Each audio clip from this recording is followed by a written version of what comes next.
Assalamu alaikum jama'a. Wato Allah ya daga addinin musulunci a sama, sannan kuma Allah ya ci gaba da kama kasar Iran. Wato je kasar Iran ta kai waɗansu manya-manya hare-hare a cikin kasar Isra'ila, inda ɗaya daga cikin makamman kasar Iran ya faɗo cikin wani yanki na kasar Isra'ila, inda ya rushe wajen gidan bene 9. Kuna ji na? Gidan bene 9 kamar yadda aka rubuta shi. 9 bâtiments ont été détruits ou endommagés à la suite d'une frappe de missiles iraniens sur Arad en Israël. Un état d'urgence a été déclaré dans la ville. Selon différents médias, entre 30 et 100 personnes ont été blessées. Wato tsakanin mutum 30 zuwa mutum 100 ne suka ji rauni sosai, wanda ake kyauta zaton cewa ma ba za su iya ganin marice ba. Wato jama'a, kasar Iran a ce makami guda ya rushe wajen manya-manyan gidan benin dogaye nan, wanda idan kai haka kan kalle shi sai ka nemi ka faɗu. Wajen 9 misil guda ya rushe 9. La hauli wala quwwata illa billahi aliyul azim. Wannan ne zai nuna mutane cewa kasar Iran dole wata power ce a cikin Middle East, wato power ce cikin kasashen Larabawa. An so ba a so ba, kasar Iran sai an sa cikin kasashe na waɗanda suke da power a cikin doron duniyar nan gaba daya. Allah ya kama mu kasar Iran. Allah ya ci gaba da tona asirin waɗannan azzaluman turawan da kuma waɗannan kahirran. Allah ubangiji ya nakase su. Allah ka ba kasar Iran nasara ta kawo mana ƙarshen waɗannan 'yan ta'addan, waɗannan azzaluman waɗanda ba su da komi sai kashe mutane. Ku ga min rayuwa kwa kuma section Allah ya samu. Wato jama'a, cikin wannan yakin da ake ta gwabzawa tsakanin kasar Iran da kuma azzaluman kasashen, idan har shugaban kasar Amurka bai haukace cikin wannan yakin, billahi lazi sai ya jima bai haukace ba. Wato cikin kwana biyu shugaban kasar Amurka ya fito yayi waɗansu kalamai wanda koda mahaukaci ba zai iya irin waɗannan kalaman ba. Sannan kuma sai dai mu ce shugaban kasar Amurka yana amai yana lashewa. Ranar Juma'a da safe ga abin da ya faru. Nous pouvons dialoguer mais je ne souhaite pas conclure un sur le fait. Wato ranar Juma'a da safe shugaban kasar Amurka ya ce suna so su yi magana da hukumomin kasar Iran, amma ba tare da sai an takaita wuta ba. Shi ya faɗa. Sannan kuma da rana ga abin da ya faru. Plus tard de la journée de vendredi, les États-Unis viennent de mettre fin à la guerre avec l'Iran. Wato da rana shugaban kasar Amurka ya ce yana so su kawo ƙarshen wannan yakin tsakanin su da kasar Iran. Sannan kuma ranar Asibit ga abin da shugaban kasar Amurka ya faɗa. Plus tôt ce samedi, Axios rapporte que Trump prépare des possibles pour parler de paix avec l'Iran. Wato shugaban kasar Amurka yana so ya yi yarjejeniya da kasar Iran cewa a kawo ƙarshen wannan yakin. Sannan kuma ranar Asibit da marece ga abin da shugaban kasar Amurka yake faɗa. Si l'Iran n'ouvre pas le détroit d'Ormuz d'ici 48 heures, les États-Unis anéantiront ces divers centrales électriques. Wato yace idan har hukumomin kasar Iran ba su bude wannan hanyar da ake kira le détroit d'Ormuz cikin awa 48, yace za su kai hare-hare ga dukkan gidajen wuta na kasar Iran. Da Allah ya gaya muku, wannan ba mutum da ya hauka ne zai irin waɗannan tunanin ba? Cikin kwana biyu ya fito ya daburce kan shi, mutane masu kai har kasar Isra'ila ba ta kasa gane shi.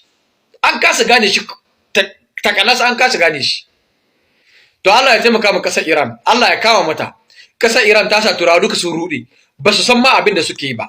Ku ga min rayuwa kuma section Allah ya samu. Wato jama'a, yau kasar mu ta Niger babu abin da take so in ba addu'a ba. Sannan kuma mu maza dole ne sai mun koma cikin kasar mu ta Niger mun kare kasar mu. Wato jama'a, idan kuna tunawa shekaran jiya ambassad ta Alman ta rufe daga cikin kasar mu ta Niger, ta ɗauki personnel inta ta fice daga cikin kasar mu ta Niger. Sannan kuma kwanakin baya mun ga chef d'état major na kasar Faransa da kuma na kasar Cote d'Ivoire da na kasar Benin su haɗu a cikin kasar Benin, inda suka tattauna cewa sun zo ne domin su kawo ƙarshen ta'addancin da yake faruwa da kasar Benin da kuma kasar Cote d'Ivoire, wanda mun san cewa ƙarya ne suke yi, makarkashiya ce suke nan suna ta yi akan kasar Niger da kuma kungiyar IAS gaba daya. Hakan ya samo dama ne a lokacin da Union European suka yi voten wani resolution inda suka samu daman cewa za su je su kubutar da Bazoum, su maida shi suka yi karagar mulki ko da ta halin kaka ne. Idan ba ku sani ba, Bazoum yana da nationality biyu ne. yana da nationalité Nigerian, yana da nationalité Française. Idan ba ku sani ba ya kamata ku sani a yau. Shi yasa nake kira ga al'umma kasar Niger da kuma 'yan TikTok mu na kasar Niger. Cece ku cece a social media a yau ba naku bane ba. Ko mata sun bar cece ku ce, amma ku maza yawancin ku ba ku da komi sai wani yayi kaza, wani yayi kaza. Mu mai da hankali akan kasar mu ta Niger. Mu mai da hankali duk inda muka samu wani labari mara daɗi mu zo mu faɗe shi a social media, hukumomin mu suna gani su ma za su ankara. Sannan kuma muna kira ga al'umma kasar Niger gaba daya, maza da mata, a duk lokacin da kuka ga wani abu wanda ba ku yarda da shi ba, ku yi gaggawa ku kira hukuma. Ko da ubanka ne ka ga baka yarda da shi ba, ka kira hukuma. Ko umma ka ce baka yarda da ita ba, ka kira hukuma. Kanin ka ne baka yarda, yayanka ne baka yarda da shi ba, kira hukuma. Saboda yau da ɗa na gari ne ake haɗa kai a tarwatsa ƙasa. Saboda haka ku ankara, idan har wani abu bai faru cikin wannan watan da muke ciki da wanda zai tashi, to ina mai tabbatar muku da cewa sai an yi shekara 10 ba abin da zai faru a cikin kungiyar mu ta IS, sai dai ta'addanci. Amma jama'a, wallahi irin labaran da muke ji, amma za mu kawo muku video ka, sannan kuma za mu kawo muku preve hujjoji, za ku tabbatar da cewa akwai abin da ake shiryawa. Allah ubangiji ya kare kasar mu, Allah ya kare kungiyar mu ta IS. Assalamu alaikum warahmatullahi wabarakatuh, al'umman musulmin duniya baki daya, maza da mata. Ina muku barka da sallah, sannan kuma dan Allah ina neman yafiyan kowa da kowa. Duk wanda na taba yi ma laifi ko kuma ni wata magana wadda bata burge shi ba, to dan Allah ina neman yafiyanka. Ni dai na yafe mu kowa da kowa. Ba su kafe ni su zage ni, masu zage na a comment section, na yafe mu kowa da kowa. Allah ubangiji ya ba mu ladar wannan azumin da muka yi na wannan shekarar. Sannan kuma mun dawo akan labarin da muke kawo muku a kowane lokaci, insha Allah mun kama ki ga. Daga yau mun fara. Babban kwamandan kasar Iran ya ce daga yau za su nemi izini ga shugaban kasar su cewa ya ba su dama su fara yin amfani da manya-manyan makamai akan kasar Isra'ila da kuma sansanonin sojojin kasar Amerika waɗanda suke cikin kasashen Larabawa, kamar yadda aka rubuta shi.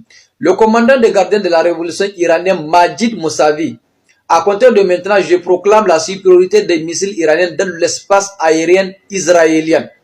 Wato su suna ganin cewa duk wannan watan da muke nan muna ta yi na azumi, irin makamman da suka yi amfani da su a cikin wannan yakin, su a wajen su ba makamai ne ba masu haɗari. Yanzu ne suke neman izini ga shugaban kasar su, wato sabon shugaban kasar su, cewa ya ba su dama su fara yin amfani da manya-manyan makamai masu linzami.